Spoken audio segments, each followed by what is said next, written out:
what does it stand for? Sorry? Centre, is that what you said? No. No. Who else can guess? No.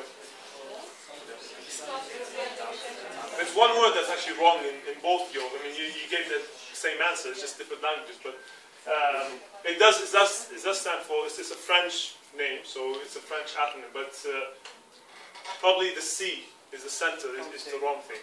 It's actually a council, it's not a center. So it actually is the European Council for Nuclear Research, or Conseil for the French equivalent one. So this is how it started. It's no longer true. This doesn't actually say about what we do here anymore, because first of all, we're not a council anymore. We are now an organization. It started as a council when people actually were sat down together. You know, there's member states, and they started talking about starting this organization. So once they finish with that, council turns into an organization. So we're actually an organization. And since O-E-R-N sounds really awkward, nobody can actually pronounce O-L, so instead they just kept it as CERN. So that's the only reason. But really, it's actually European Organization for Nuclear Research. And there are so many other things I can debate here. So then for the nuclear research, it's no longer true as well, because we don't do nuclear physics. We don't do nuclear research, we do particle physics. We go even deeper than nuclear here. So it's the European Organization for for Particle Physics. And even for European, I would also debate that, because even though it's funded by European members, you have people from all over the world working here.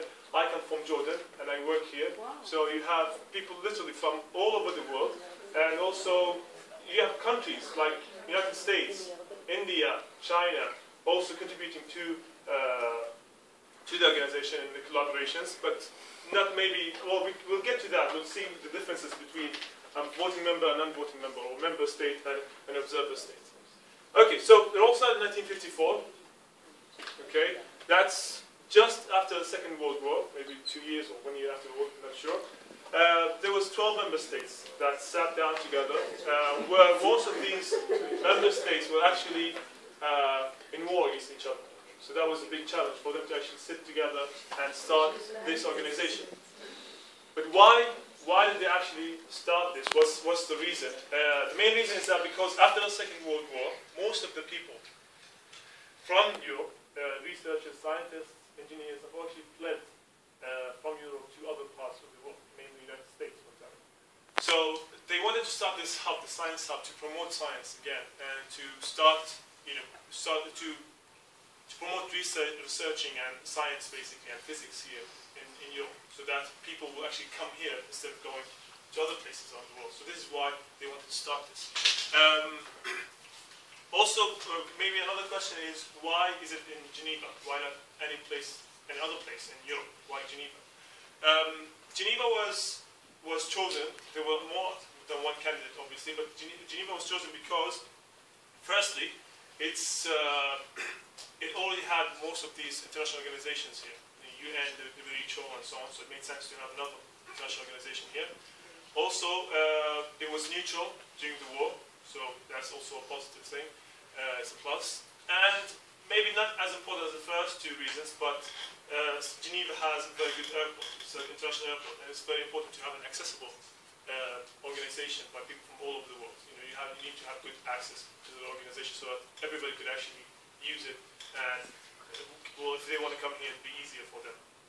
So this is how it started. So 12 member states, but now we have 20 member states, so the number increased, and we have 6 observer states.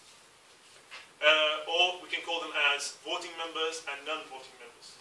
So the 20 member states are European countries, the whole European Union, and the 6 member states are non-European countries, like the United States, India, and so on.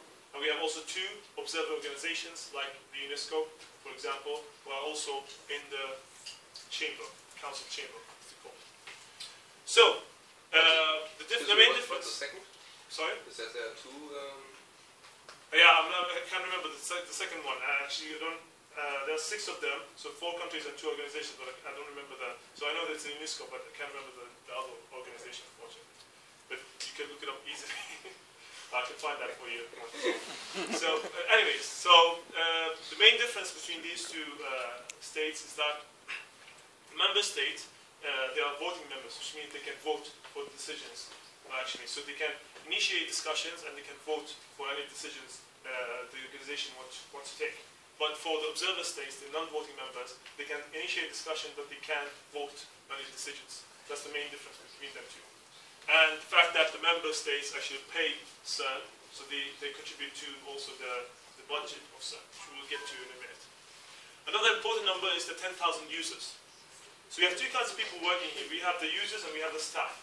The main difference between them is the staff that are actually employed by CERN, and the users are people who are employed by a different institute from different country, or maybe from Geneva as well, but a different institute, and they work here, or they use the facilities here. So that's why they become users. So for me, for example, I'm employed by UCL London, and that's why, and I work here, so this makes me a user.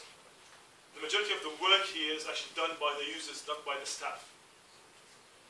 So the staff, because the staff is the majority of the staff is HR, administrative work, and things like that. So it doesn't actually. They have some staff members who are scientists, physicists, and engineers, but compared to 10,000 users, the number is very, very small.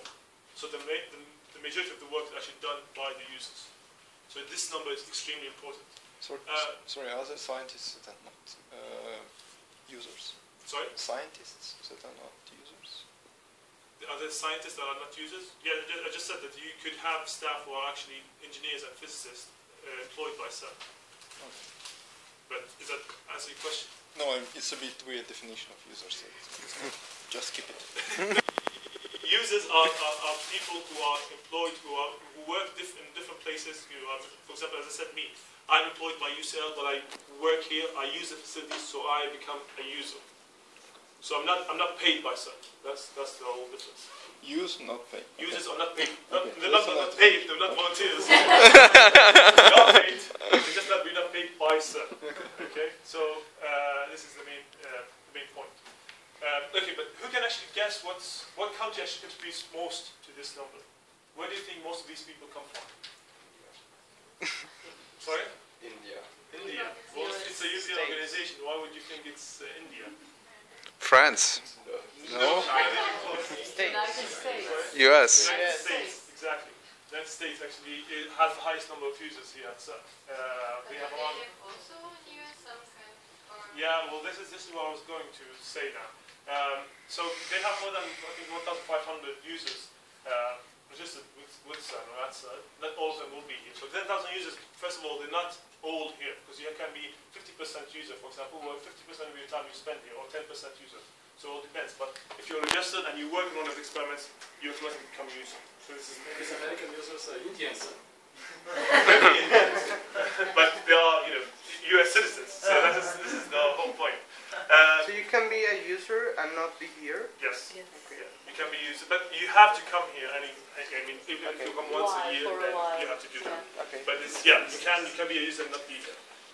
Okay, so why do you have the highest number coming from the United States? And that's because the United States used to have a particle accelerator or a particle physics laboratory, but it actually shut down last year, Fermilab. So it used to be the second largest particle accelerator, the second largest particle physics laboratory, but since it was shut down, now we became the only particle physics laboratory in the world, which